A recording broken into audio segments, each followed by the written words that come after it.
Hi friends, welcome to my channel.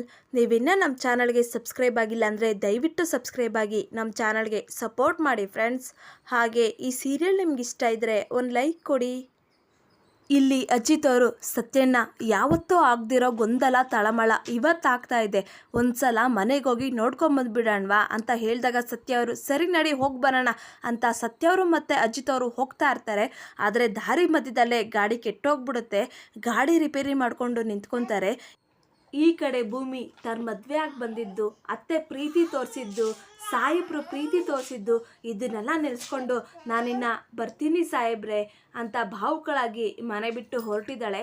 ಆಗ ಅವ್ರ ಅಕ್ಕ ಅವರು, ಭೂಮಿ ನನ್ನ ಮಾತು ಕೇಳು, ಮನೆ ಬಿಟ್ಟು ಹೋಗಬೇಡ, ಸಾಹೇಬ್ರಿಗೆ ಹೇಳ್ದಂಗೆ ಮನೆ ಬಿಟ್ಟು ಹೋಗಬೇಡ ಭೂಮಿ ಅಂತ ಹೇಳಿದಾಗ ಭೂಮಿ, ಇಲ್ಲ ಅಕ್ಕ, ನಾನಿಲ್ಲಿ ಇರೋದಿಲ್ಲ, ನನ್ನ ಕಳಂಕ ಕಳೆಯೋವರೆಗೂ ನಾನು ಈ ಮನೆಗೆ ಬರೋದಿಲ್ಲ ಅಂತ ಹೇಳಿ ಭೂಮಿ ಇಲ್ಲಿಂದ ಹೊರಡ್ತಾಳೆ.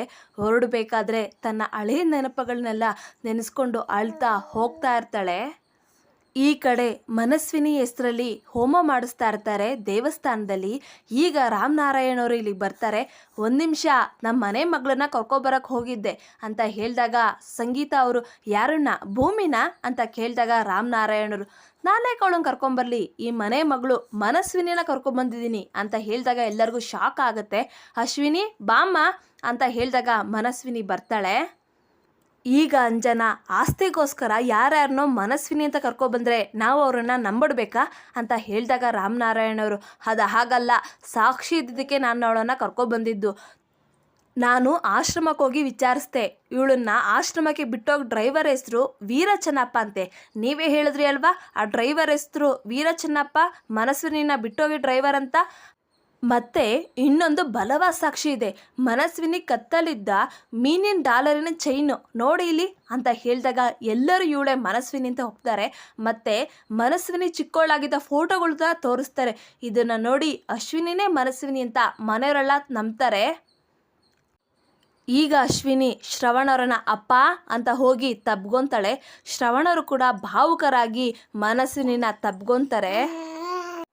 ಅಪ್ಪ ಅಮ್ಮ ಎಲ್ಲಪ್ಪ ಅಂತ ಹೇಳಿದಾಗ ಶ್ರವಣರು, ಸಿಗ್ತಾಳೆ ಮಗಳೇ, ನೀನಿವಾಗ ಸಿಗ್ತಲ್ಲ, ಅಮ್ಮ ಬೇಗ ಸಿಗ್ತಾಳೆ ನೋಡು, ಅಮ್ಮನಷ್ಟೇ ಪ್ರೀತಿಸೋ ಜೀವಗಳು ಈ ಮನೆಯಲ್ಲಿ ತುಂಬ ಇವೆ ಅಂತ ಎಲ್ಲರನ್ನೂ ತೋರಿಸ್ತಾರೆ.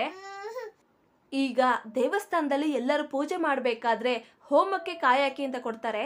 ಆ ಕಾಯಿ ದೇವಸ್ಥಾನದ ಕೆಳಗಡೆ ಮೆಟ್ಲತ್ರ ಹೋಗಿ ಬೀಳುತ್ತೆ. ಆ ಕಾಯನ್ನು ಶಾರದಾ ಅವರು ಹೋಗಿ ತಗೊಂತಾರೆ. ಆಗ ಅಲ್ಲಿದ್ದ ಗುರುಗಳಿಗೆ ಇದು ಅರಿವಿಗೆ ಬರುತ್ತೆ, ದೈವದ ಇಚ್ಛೆ ಒಂದಾಗಿದ್ರೆ ಜನರ ಇಚ್ಛೆಯೇ ಒಂದಾಗಿದೆ, ನಡೀಲಿ. ಇವರಿಗೆ ಯಾವಾಗ ಸತ್ಯ ದರ್ಶನ ಆಗಬೇಕು ಅಂತಿದೆಯೋ ಆವಾಗಲೇ ಆಗಲಿ.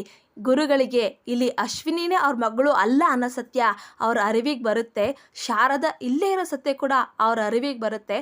ಅದಕ್ಕೆ ಅವರು ಹಾಗೆ ಹೇಳಿರ್ತಾರೆ. ಈಗ ಎಲ್ಲರೂ ಪೂಜೆ ಮುಗಿಸ್ಕೊಂಡು ದೇವಸ್ಥಾನದಿಂದ ಹೊರಗಡೆ ಹೋಗ್ತಾ ಇರ್ತಾರೆ. ಶಾರದಾ ಅವರು ಮುಖ ಮುಚ್ಕೊಂಡಿರೋದ್ರಿಂದ ಯಾರಿಗೂ ಶಾರದಾ ಅವ್ರನ್ನ ಕಂಡುಹಿಡಿಯೋದಕ್ಕೆ ಆಗೋದೇ ಇಲ್ಲ. ಸಂಗೀತ ಅವರು ಶಾರದಾ ಅವ್ರಿಗೆ ದುಡ್ಡನ್ನು ಹಾಕ್ತಾರೆ, ಆದರೂ ಕೂಡ ಸಂಗೀತ ಅವರು ಶಾರದಾ ಅವ್ರನ್ನ ಕಂಡುಹಿಡಿಯೋದೇ ಇಲ್ಲ. ಇಲ್ಲಿಗೆ ಸಂಚಿಕೆ ಮುಕ್ತಾಯಗೊಳ್ಳುತ್ತೆ. ದಯವಿಟ್ಟು ನಿಮ್ಮ ಅನಿಸಿಕೆಗಳನ್ನು ಕಮೆಂಟ್ ಮಾಡಿ. Thank you.